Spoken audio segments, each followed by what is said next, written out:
So, what are your macros? Is probably the worst pickup line I've ever heard. If you've heard that from a trainer or your friend down the street, it might leave you wondering, what are macros and do you need to track them? Today, we'll dive into what exactly are macronutrients. That's what macros stands for, as well as who might benefit from tracking them and what numbers to aim for. Welcome to Nutrition Nuance with Dietitian Ann, the podcast where you'll get a direct answer to the nutrition question of the day in the first 5 minutes. We'll spend the rest of the episode unpacking the science and how it applies to your real life. I'm your host, Ann Kent. I'm a registered dietitian, a certified diabetes educator, and intuitive eating counselor with a master's degree in nutrition.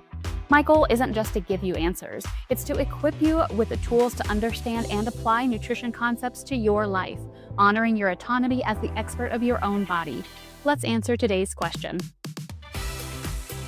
A quick trigger warning before we start today's episode. We will be talking about calories and macronutrient distributions for weight and body composition changes. If you struggle with disordered eating or body dysmorphia, you may want to skip this episode. Okay, so why is everyone talking about tracking macros? The word macro means big, and that's what macronutrients are. They're the major components of food that we eat in large enough quantities that they provide calories or energy for our body. There are 3 macronutrients that make up food: carbohydrates, fat, and protein. When you're tracking macros, you could be counting grams of any one of these or all 3, as well as tracking overall calories. The main reasons people track macros are health, weight or body composition, or athletic performance. Health conditions like diabetes could benefit by tracking macronutrients, and you can track either generally by using the plate method for balance, which works well for insulin resistance or type 2 diabetes who are not on insulin, or you can track very specifically. For example, if you're running a manual pancreas like in type 1 diabetes and are calculating the amount of insulin to take based on the amount of carbs you eat. Most people working to address insulin resistance aim for around 45 to 60 grams of carbohydrate per meal, but this can vary by meal and by time of day, and so you really need to work with one-on-one with a registered dietitian or a diabetes educator to make a plan for you. The second reason people like to track macros are for weight loss or for body composition, especially for athletes who are in the quote unquote cutting phase of bodybuilding. These folks need very low calories and very high protein, and this is really only for the short term. Now, this is not for most people. If you're doing the recommended amount of exercise, that 150 minutes of moderate intensity or 75 minutes of vigorous activity per week and strength training, you really don't need to worry about this. You need to focus on adequate protein, high quality carbs, and healthy fat. The very specific tracking is really for people who are in a very specific phase. And again, they're probably working one-on-one with a registered dietitian. The third reason people might track macros is athletic performance. We're talking about elite athletes here. Again, not the person who is just trying to maintain health and muscle mass. People who are high performance athletes may need an even higher amount of protein, such as 1.2 to 2 grams of protein per kilogram body weight. The lower needs are adequate for most people. These higher needs, again, are for the more elite athletes. Athletes might also be trying to increase their calories for muscle gain. But again, they're likely working one-on-one with a registered dietitian to determine their needs because they can be very specific. The truth is there is no agreed upon perfect macronutrient distribution. In fact, the American Heart Association recommends that it's better to find an overall balanced, healthy eating pattern that works with your lifestyle and that you can stick to for the long term. That's going to be better than tracking specific macronutrient targets. Additionally, tracking macronutrients doesn't necessarily equal health. Carbohydrates don't equal sugar, and moderating the amount per meal and focusing on quality is more important than tracking overall carbohydrates you eat in a day. Protein grams don't specify where protein comes from, and plant proteins usually show a better benefit in terms of heart health, cardiovascular health, type 2 diabetes, and other chronic disease. Fat also doesn't mean it's unhealthy. The type of fat matters a lot in terms of heart health, and limiting saturated fat is more important than counting the total grams of fat. If you want a specific macronutrient target to aim for, you really need to work one-on-one with a registered dietitian to identify your targets. You'll want to work with a dietitian rather than a personal trainer or a nutritionist because of how complex this question is. It's more than just building muscle. A dietitian is going to take into consideration your health risks, your medical history, and your current needs based on your life stage and your goals. But again, most people don't need to count macronutrients. Focusing on overall balanced diet and the quality of the foods you're eating is actually better for health. And it's more likely that you're going to follow through in the long term. A shorthand for tracking is to use the plate method. Unless you have a specific need, like dosing medication based on what you're eating, I don't really recommend to measure and count every single gram. Instead, the plate method helps you focus on balance and enjoy overall foods. The plate method consists of, when you're looking at a plate, you want 1/4 of that to be some sort of starch, 1/4 of it to be a protein, and 1/2 of it to be a fruit or a vegetable. Remember, food is more than just numbers or nutrients. It's about culture, connection, celebration, and so much more. You likely don't need to count every single gram of nutrient that you put in your mouth. But if you want to understand more, stay tuned. We're going to dive deeper into why people track each of the different nutrients, which numbers to track, and what you can actually do to balance healthy eating with a healthy life. Before we dig into today's topic, I want to share a quick resource in case you're thinking, okay, but how do I actually apply this in real life? That's exactly why I created my meal planning app, the Peas and Poppy Meal Guides. Each week, you get a flexible meal plan built around balanced nutrition and variety. You can adjust the meals to fit your preferences, and the app automatically creates your grocery list, so shopping is faster and easier. If you'd like help turning nutrition knowledge into real-life meals, you can try it for free at peasandpoppiness.com. All right, let's get into the nuance behind today's question. Before you invest in a fancy kitchen scale or a new set of measuring utensils, let's talk about if you really need to be tracking all your macros like the gym bros claim. As we talk about macronutrient distribution, remember that as one macro increases, another has to decrease. If you eat more protein, you have to eat fewer carbs or fat. If you decrease fat, you need to eat more carbs or protein. I don't make the rules, it's just math. Everything has to add up to 100%. But the question is, what is a good balance for these macronutrients? Our discussion here is for general health, not for extreme situations like elite athletes or bodybuilders prepping for a competition. Anytime you have extremes, you need to work one-on-one with a dietitian in that specialty to create a personalized plan for your goals. I'll review the reasons why people track each of the macronutrients, fats, carbohydrates, and protein, and what targets to aim for based on different goals and needs. We'll end the episode with how I keep track of my own daily macros as a dietitian and what I recommend to most of my clients. Let's start with tracking fat. Fat is like the OG macro that probably started tracking. Trigger warning for those of you who lived through the fat-free craze of the 90s. Kidding, but only kind of. Fat has 9 calories per gram, and it serves many functions. It's a component of cells and hormones. It stores energy. It helps to absorb fat-soluble vitamins and more. Fat is an essential nutrient, and it usually makes up about 20 to 35% of overall calories. I will note that certain dietary patterns like the Mediterranean diet are actually even higher in fat. There's this myth that eating fat makes you fat, but that has long been established as not true.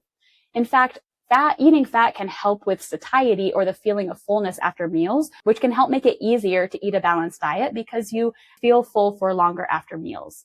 But let me take you on the journey of fat in the United States. 1977 was the year that the U.S. issued the first public health dietary advice and recommended that total fat be kept to less than 30% and saturated fat less than 10%. This was based on a landmark study by Ansel Keys called the 7 Countries Study. This study found a strong link between saturated fat intake, blood cholesterol levels, and deaths from coronary heart disease, and thus began the low-fat diet era. They learned that saturated fat is bad, so it was replaced at the time with trans fatty acids, which are a modified form of polyunsaturated fatty acids. The theory was that polyunsaturated fats were healthier, which actually is true, side note, but trans fats modified the traditional fatty acid chain so that it worked better in food. It was actually stable at higher temperatures, and that made it good for things like frying foods. It would last longer and it was less expensive. But in the 1990s, several things happened that turned out to be not so great. The decrease of fat in food products was largely replaced by sugar and refined carbohydrates. Secondly, we switched from saturated fat to trans fatty acids. And third, we thought that dietary cholesterol would raise your blood cholesterol, and we told people not to eat it. It turns out that it's not true for most people. So we kept learning. In the early 2000s, we began to understand the nuance of how different types of fat affect health. We found that not all fat is created equal. And it turns out that trans fats are actually worse for cardiovascular health than saturated fats. They raise LDL cholesterol, the bad cholesterol, and they lower the good HDL cholesterol. Now, I want to be clear that this is not to say that saturated fat is good. It's just that saturated fat is slightly less bad than trans fat. The types of fat that are beneficial for health include monounsaturated fatty acids and polyunsaturated fatty acids like omega-3 and omega-6 fatty acids. It's also potentially worse for heart health to substitute sugar or refined grains in place of fat. And to be clear, no health organization suggested increasing sugar in the 90s. That was done by product manufacturers to make their processed foods taste good. Fat is a flavor carrier, so when you take fat out of products, it kind of tastes like cardboard, and you need to put some other flavor in there to make people buy it. On the other hand, reducing fat, especially saturated fat, and replacing it with high-quality carbohydrates found in whole grains, beans, lentils, fruits, and vegetables reduces the risk of cardiovascular disease. So the takeaway is that if you reduce fat, you have to replace it with something, and what you replace it with will determine the health impact. Mediterranean diet studies also started to come out and help change the overall conversation about fat. Mediterranean diets were actually very high in fat, but found a lower overall risk of cardiovascular disease. And that's because of the unique types of fats that are used in the Mediterranean diet. They especially come from monounsaturated fatty acids from foods like avocados, olive oil, canola oil, and nuts. So the bottom line about low-fat, high-carb diets is that low-fat diet with high carbs from quality sources can be healthy. Low-fat diets with high carbs from sugar and refined carbohydrates tends to lead to inflammation and cardiovascular disease. High-fat diets with high-quality fat is very heart healthy. We're talking high in monounsaturated fats, polyunsaturated fats, and low in saturated fats. So instead of focusing on reducing overall fat, I recommend to focus on the type of fat, the specific food sources like those plant oils and nuts, seeds, and avocados, and focus on the overall diet quality. The overall message is that instead of focusing on reducing overall fat, you want to focus on the type of fat, the food sources that fat is coming from, shifting to plant sources rather than animal sources, and focus on your overall diet quality. The next macronutrient we'll talk about are carbohydrates, and these became the next villain after fat. Carbohydrates provide 4 calories per gram, and they are our body's primary energy source. They're also a good bang for the buck in terms of nutrition and generally make up the majority of calories, about 45 to 65% of calories from the diet. The quality of carbohydrates matters more for health than the quantity. Go back to episode 3, Are Carbs Really That Bad?, to understand more about this concept. Additionally, the timing and amount of carbohydrates per meal or snack matters more than the total daily carbs, unless you're trying to do something very specific like get your body into ketosis. For most people, aiming for about 45 to 60 grams per meal works for women, people who are less active, who are older, or who have insulin resistance and want to treat it with diet. A higher carbohydrate gram per meal amount would be helpful for young athletic people like men or runners. And so people in this group might eat up to 90 grams per meal and that would be perfectly fine. This can vary so widely for people, and there are not universally accepted targets for how many carbohydrates you need per meal because so many things can impact this goal. The one number that I would have you think about is the amount of added sugar, and that's recommended to keep to less than 10% of total calories. That would be less than 50 grams per day of added sugar for a 2,000 calorie diet. And that's again because the quality of carbohydrate matters more than the overall amount. Partially because of what we've learned about the nuances of fat in the last 2 decades, there's been a flip-flop of popularity in the preferred type of diet. It started to become clear in the early 2000s that replacing fat with refined sugars was not a good idea. That can actually worsen your risk of developing heart disease and diabetes. And that's when we entered into the low-carb era. Keto diets like Atkins and South Beach became very popular. There are basically 2 versions of low carb when someone talks about if they're on a quote unquote low carb diet. There's a moderate low carb diet, which is about 30 to 60 grams per meal and less than 200 grams of carbohydrates per day. And then there is a very low ketogenic diet, which is less than 50 grams of carbohydrates per day. And being at this level of restriction actually changes the way your body utilizes food for energy. The moderate low carb diet that we're talking about is actually pretty good for glucose control. And that's what's recommended a lot of times for treating insulin resistance or managing diabetes. That's in line with some of the aforementioned recommendations. In this moderate low carb diet, we still need to focus on fat quality, focusing on the polyunsaturated fats and monounsaturated fats from plants and fish. Also, you want to spread these carbohydrates throughout the day. It's not just the total amount that matters, it's how much you're eating at one time because that's how it's going to affect the blood sugar level. And remember that the quality of carbohydrates matters and how it fits with other foods. The very low carb or ketogenic diet is much different. This is not only a very low carb diet, it's also a very high fat diet, has moderate protein. Carbs are kept below 50 grams per day, and you also cannot do too much protein because protein will actually be turned into carbs and can prevent ketosis. So at this level of carb restriction, fat becomes the primary energy source, but it breaks down incompletely and leaves ketone bodies, and that's where the name ketosis comes from. This diet was originally used for treating seizures in children when medication had failed. It's being considered for some other disease states as well, including Alzheimer's, because in Alzheimer's disease, the brain shows impaired glucose uptake, but it is able to use ketones. However, this research is very preliminary and there are no current recommendations for diseases like Alzheimer's. I also want to point out that for the ketogenic diet, there is a big difference between short-term and long-term data. In the short term, the very low carb diet appears to improve insulin sensitivity, making your body better use insulin and better manage carbohydrates. It can improve lipids and it can reduce hunger. But in the long term, when you're on this diet for longer than 6 months, many of these numbers turn around. We start to see high cholesterol, especially LDL or the bad cholesterol. We can actually see a reduction in insulin sensitivity, the opposite of what we saw in the short term, which is surprising for a lot of people because this is partly why they're trying this diet, as well as possible nutrient deficiencies and poor gut health because we just don't have enough carbohydrates to feed our gut bacteria. So the problems with that very low carb diet are these long-term cardiovascular effects and the overall adherence. It can be really difficult to stay in ketosis and can really impact your ability to go out and eat socially. Okay, let's talk about the opposite. What about high carbs? What about carb loading?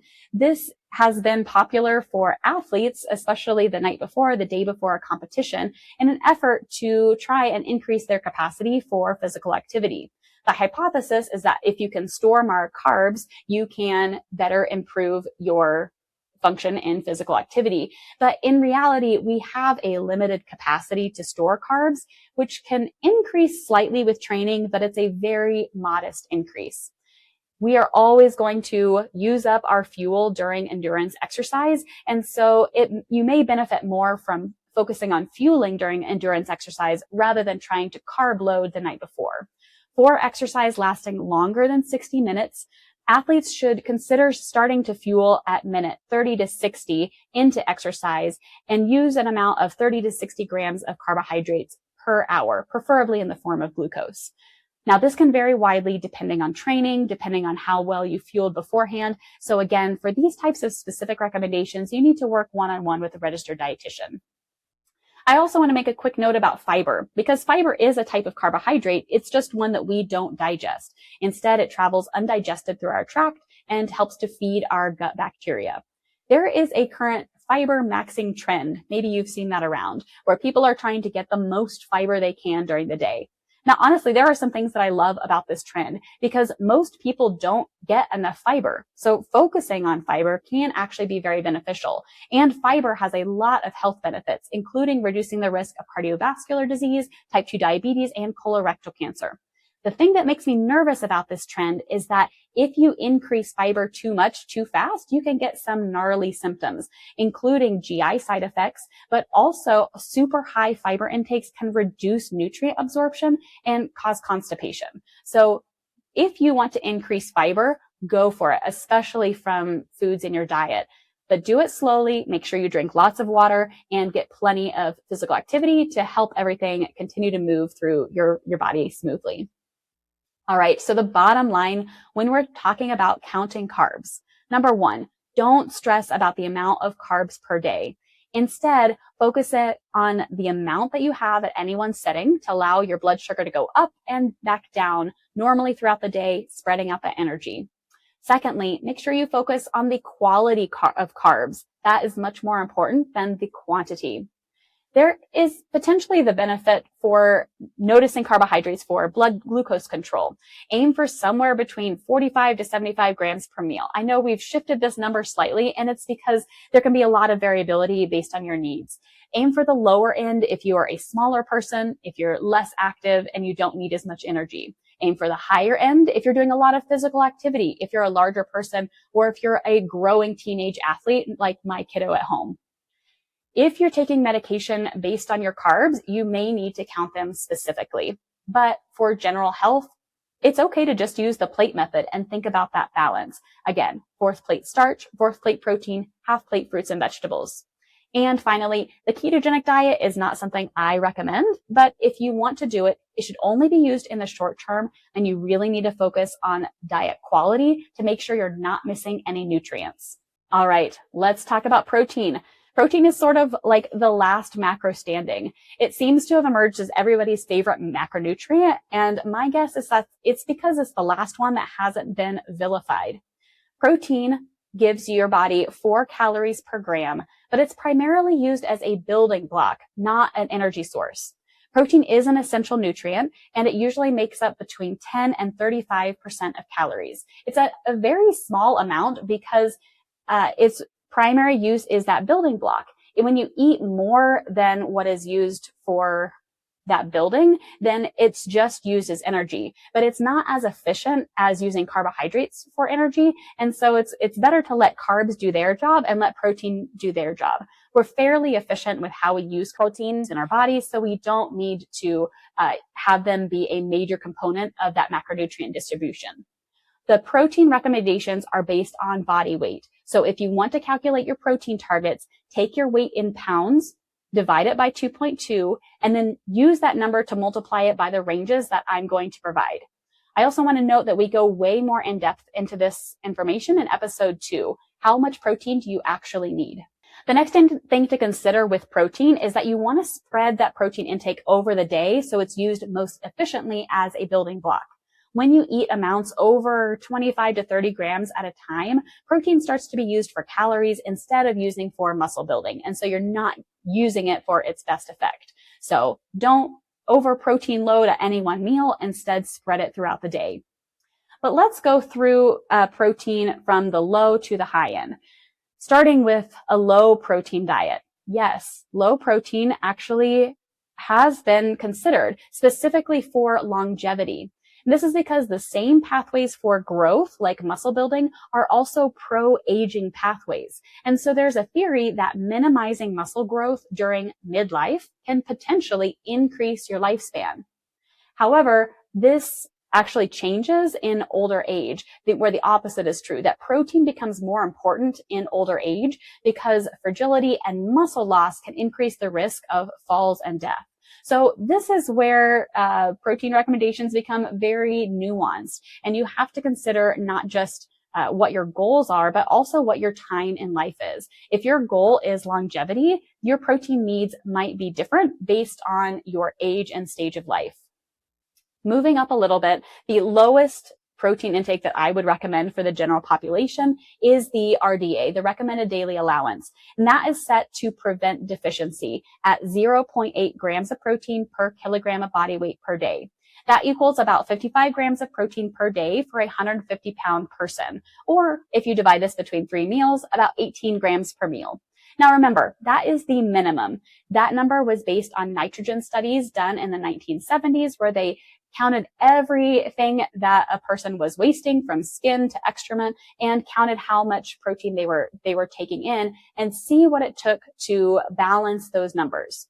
So 0.8 grams of protein per kilogram is what is needed to prevent a deficiency. It's not for optimal health. For the general healthy population, a protein amount of 1.2 to 1.6 grams of protein per kilogram per day is a better target.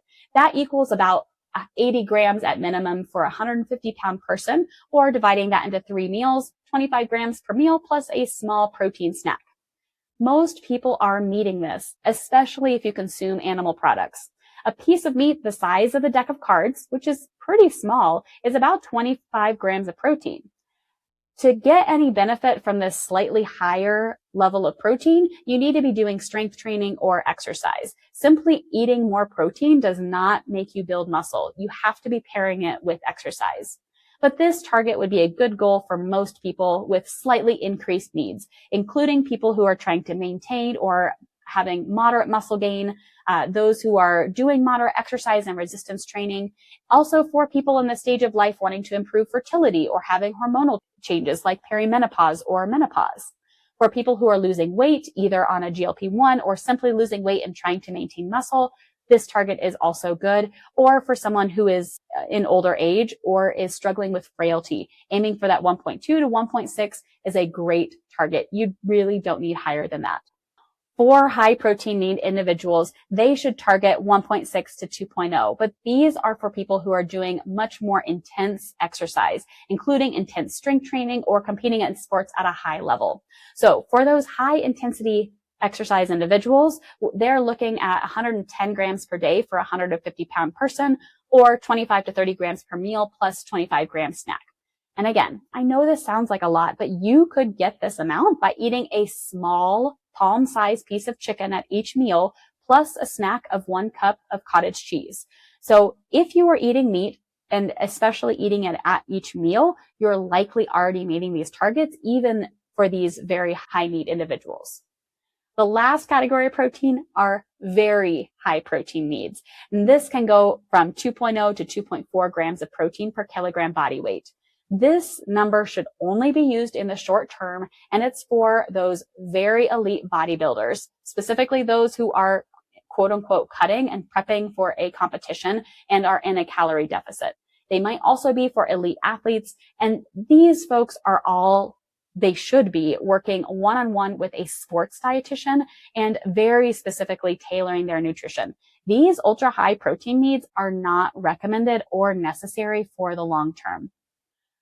All right, so if you are considering counting protein as a macronutrient, I would recommend for the most people, to aim for 20 to 30 grams of protein per meal, to spread that out throughout the day to maximize its effect as a building block, and then add in a protein snack if you're doing some extra strength training. The plate method actually works very well in estimating how much you need. You can always double check that if you would like.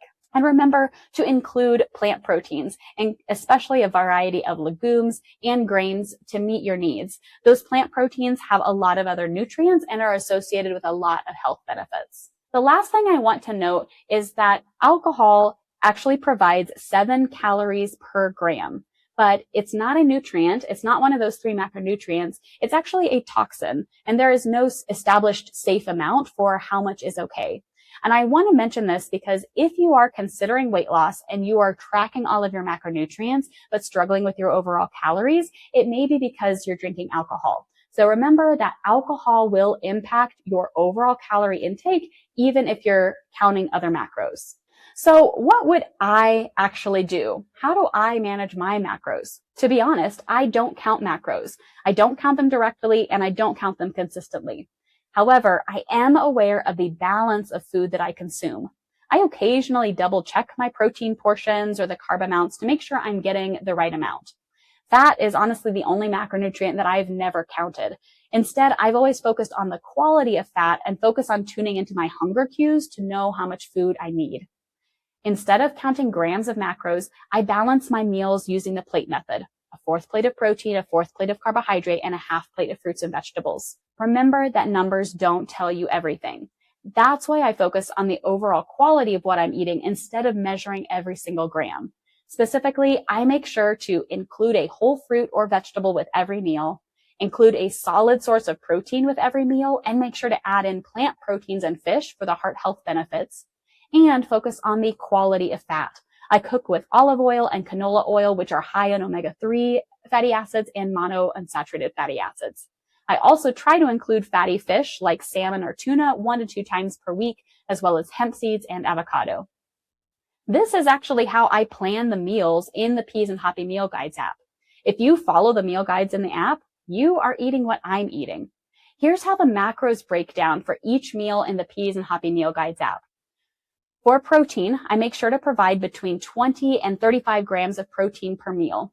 The range is really wide depending if you're eating plant-based proteins or animal protein. Meals with animal proteins are usually closer to that 30 plus grams of protein, but I also make sure to include plant proteins because of their other health benefits. For carbohydrates, each meal contains about 45 to 60 grams of carbs. Some meals are slightly higher, but you'll notice that those meals are also higher in fiber, which helps to stabilize blood glucose levels. They're also balanced with the other macronutrients so that you get a lovely, slow rise in blood sugar without a huge spike and then a drop, which will leave you hungry. For fiber, I make sure to include 5 to 10 grams. You'll see higher fiber in plant-based meals and a little bit lower fiber in the animal-based meals. And finally, fat, I focus on the source, including plant and fish sources. When we use animals, we use low-fat beef, pork, and chicken. If you would like to try these meals for yourself, you can download the app for free at peasandhoppiness.com. You get a 30-day risk-free trial to see if you like the meals as much as my family does. But most importantly, I want you to remember that food is more than just numbers. It's more than nutrients. Food is more than a perfect bill of health. Food is about culture. It's about celebration. It's about connecting with people you love. Yes, food is nourishment for our bodies, but it's also nourishment for your soul. If you track macronutrients at the expense of your social connections, it may not be as healthy as you think. Instead, my wish for you is to love the food you eat and to use it to nourish your body, mind, and spirit. Thanks for listening to Nutrition Nuance with Dietitian Ann. If this episode helped you cut through some of the nutrition noise, I'd love it if you shared it with a friend or family member who might find it helpful too. And if you're looking for practical ways to apply what we talk about here, especially when it comes to planning balanced meals for real life, you can learn more about my meal planning app at peasandhoppiness.com. Remember, nutrition isn't one size fits all, and you are the expert of your own body. I'll see you next week for another episode of Nutrition Nuance.